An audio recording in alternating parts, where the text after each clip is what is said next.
Hi there. My name is Adam. I was born in Saudi Arabia, and when I first traveled to the US to learn English, let's just say things got interesting right from the airport. I arrived feeling both excited and nervous. But as soon as I hit customs, I realized my English needed some serious help. The officer asked me a simple question: "What's the purpose of your visit?" And instead of explaining that I was there to study, I blanked. After a few seconds of staring, I blurted out, "Tourist," because that was the only word I could think of at the moment.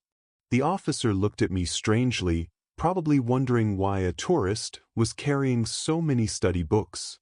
That's where it all started. My journey with English was filled with little moments like these, some embarrassing, some funny, and all of them unforgettable. Once I got settled in, pronunciation became my next big hurdle.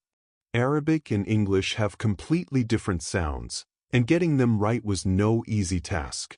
English is full of words that sound similar but mean completely different things. I still remember trying to compliment the beach while talking to a native speaker. Let's just say my pronunciation left them wide-eyed and confused. I quickly learned that in English, a slight change in sound can turn a compliment into an accidental insult. Then there were the false friends. For those unfamiliar, false friends are words that look or sound the same in two languages but have entirely different meanings. One day, I was in class, confidently telling the teacher, "I am in my apartment," using a word that, in Arabic, suggested a temporary place to stay. Of course, my teacher looked at me like I'd just said something outrageous. Situations like these kept coming up. It seemed English always had a way of keeping things interesting and often confusing. Translating sentences in my head became a daily routine, especially in the beginning.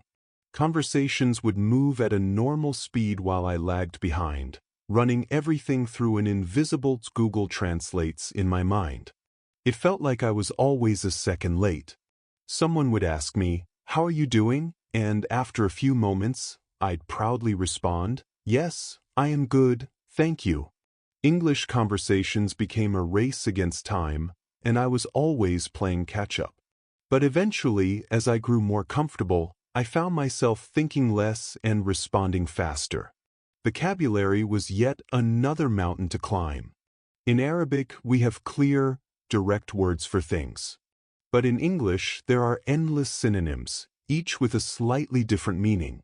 Words like big, large, huge, and enormous all technically mean the same thing but with subtle differences. I'd stand there thinking, is this big? Or just large? Before long, I realized that English loves to give you choices, even when you don't necessarily need them.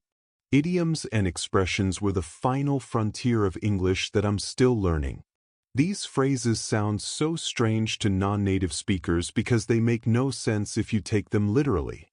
The first time someone told me, "break a leg," I was horrified. Why would anyone wish a broken bone on someone? English speakers seem to have their own code language meant to confuse newcomers. Now, I know it means good luck, but idioms like these kept me guessing and occasionally laughing, all the way. But through all the misunderstandings and funny moments, practicing with friends became the most effective and enjoyable way to improve my English. A friend and I once decided we would spend an entire day speaking only in English. By evening, we were exhausted and just nodding and saying yes to everything out of sheer language fatigue. But those practice sessions were invaluable. We laughed at each other's mistakes, shared stories of our lost in translation moments, and even picked up on the natural flow of English conversations. Laughing as you learn makes everything easier.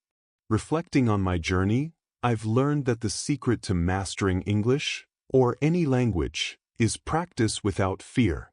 Making mistakes is part of the process, and it's much better to try, fail, and laugh about it than to avoid speaking at all. As I began to speak with confidence, even if my English wasn't perfect, I discovered that I was learning faster. Each conversation became less about finding the right word and more about expressing myself, And that's where real language learning happens. In the end, every misstep taught me something valuable. Whether it was a funny mistake or a vocabulary mix-up, each one brought me closer to mastering English. For anyone on this journey, my advice is to keep trying, keep laughing, and never let fear hold you back. After all, language learning is more than just words. It's an adventure of understanding and being understood, with a few laughs along the way.